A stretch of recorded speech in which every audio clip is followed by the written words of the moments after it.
Hello everyone, welcome to electrical man.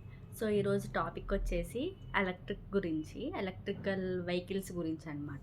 So మనకి ఫ్యూచర్లో అంతా కూడా ఎలక్ట్రిక్ అయిపోతుంది. వెహికల్స్తో సహా వెహికల్స్ అన్నీ కూడా ఎలక్ట్రిక్తోనే మనకి నడుస్తాయి. నిన్న నేను న్యూస్లో చూసిన అప్డేట్ ఏంటి అంటే, కొత్తగా ఎలక్ట్రిక్ కార్ ఒకటి మన సీఎం గారు ఓపెన్ చేశారు, ఒలెక్ట్రా అని. So electric car.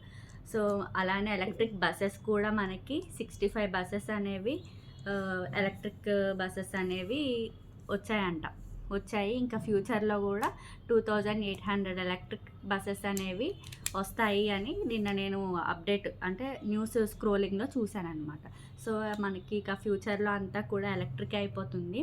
సో ఈ ఎలక్ట్రిక్ వెహికల్స్లో మెయిన్గా ఏ బ్యాటరీస్ వాడతారు, ఏ బ్యాటరీస్ ఏ కెమికల్ కాంబినేషన్తో ఉంటున్నాయి అనేది నెక్స్ట్ వీడియోలో చెప్తాను నేను. ఈ వీడియో కానీ యూస్ఫుల్ అయితే like, share and subscribe to my channel. Thank you so much for watching.